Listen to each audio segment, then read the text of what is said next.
Comedian, she has, I think I made it worse, I don't know, maybe. Okay,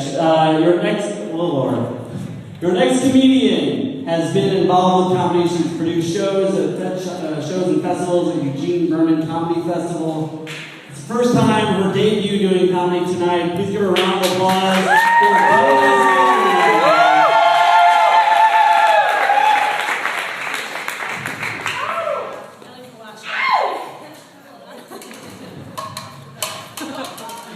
Hi everyone. Hey. I'm Tovah. I'd like to tell you a little bit about myself.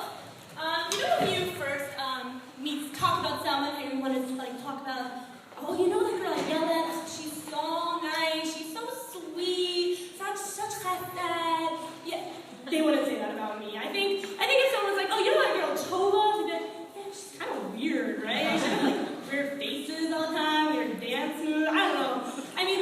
So I am kind of weird, I guess, but, it's not really my fault. I was kind of raised this way. For example, from birth, the first movie I ever saw in theaters was when I was 6 months old. My parents took me to the Rocky Horror Picture Show. And for those of you who know it, it's all downhill from there. There's no tabula rosa after the Rocky Horror Picture Show. And I kind of devolved into this really weird child. For example, once my mom, I was 2 years old talking to myself, already kind of a red flag, I was talking to myself. But my mom wasn't really paying attention to what I said until she heard me say, it was a head, a human head. And she was like, what? And then I got weirder as I grew up. But I did do some normal kid things, like I had an imaginary friend. Like, who was that imaginary friend? Maybe not so normal. But obviously, even that I had to make a little weird.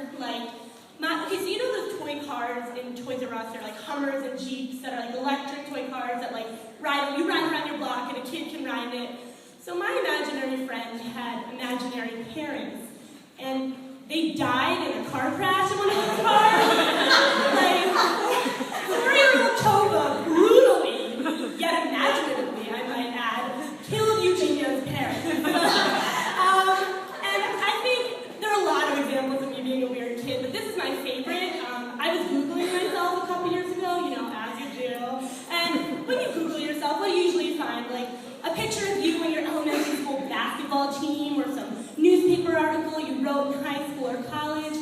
So when I Google myself, I want to backtrack and say that my mom has been on the internet since before it was a thing. She was like the hipster of the internet.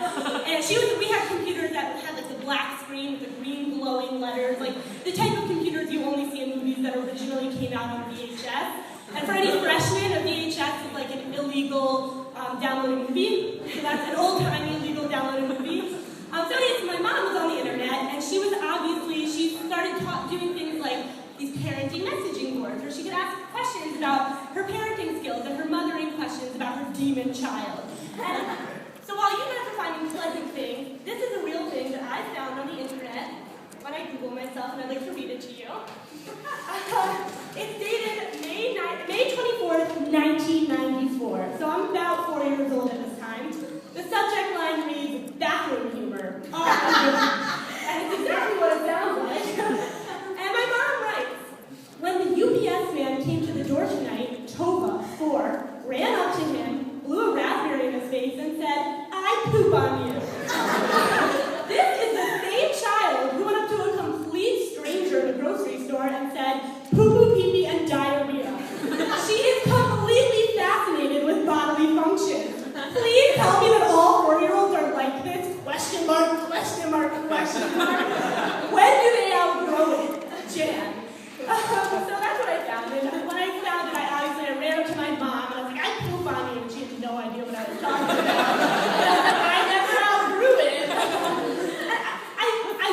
You guys might think I'm kind of a weird child, but my family, it's not like my family's normal, and I'm the weird kid they hid in the attic when company was over.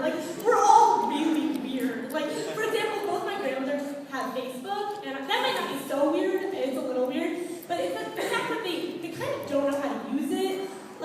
My summer before I went to Israel, I worked at a bungalow colony, and when I got back, I had some notifications, and I clicked on one, and I said, oh, my grandma wrote on my wall, that's so sweet. So I click on it, and I want to reiterate, on my wall, not a message, Facebook chat on the wall for everyone to see. My grandma wrote, "Dear Tovah, I see from your pictures in upstate New York that you prefer shorter men. Love, Grandma." I don't have a choice. I'm 5'8". Like, I don't have a lot of options here. And I have some stories about my brothers that I was told I'm not allowed to stay here, stuff like that. But I think the person in my family that's the weirdest is my mom. She takes the cake. And this story is my favorite story of my mom. A couple of years ago, my sister was diagnosed with bipolar disorder and had to be committed. That's not the funny part. Don't laugh. I didn't get hilarious. I promise. So my sister had to be committed, and my mom was in the hospital with her, and she was talking to me on the phone, but she didn't want anyone else in the hospital to overhear her.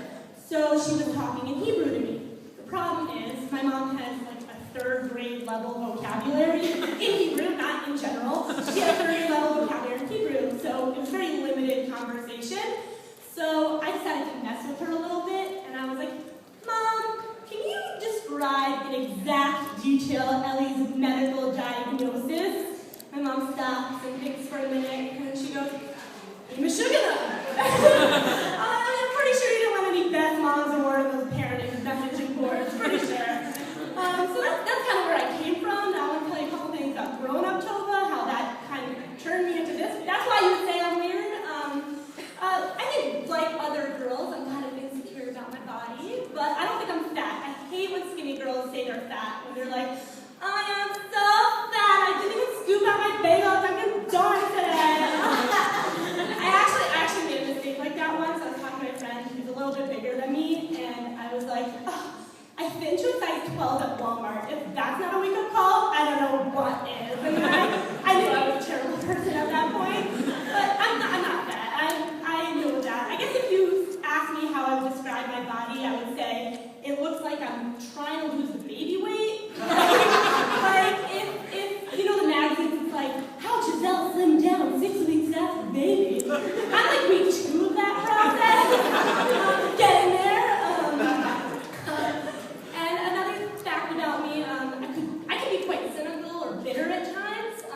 And once me and my friend Michelle were at a wedding, and we had both recently gotten out of a relationship, so we were extra bitter and extra cynical. And while everyone was like, "Oh my gosh, mazel tov, so nice," we were like, "Mazel rah," and we were so upset. And we were getting back to the wedding, we got a ride down to seminary friends. And I should preface, I went to seminary, I went to NMY. A lot of people don't see me there, and if you don't know much about NMY, Tovah HASC also went to NMY, so you can just like compare us and you'll see why I belong there. And I actually made a mistake with calling it. It's known to be a cookie cutter school. No offense, I don't know why you're at HASC, I'm sure a lot of you are, but it's known to be a cookie cutter school, and I actually recently made the mistake of telling my rabbi that I consider myself like the dough around the cutter that you like throw away. He was not pleased with that analogy, but so yeah, so we were getting a ride back with their 2 seminary friends who also went to NMY. They were married. And I guess you could say they're more cookie cutter. I mean, they're married, so there are 50 points to Gryffindor for them.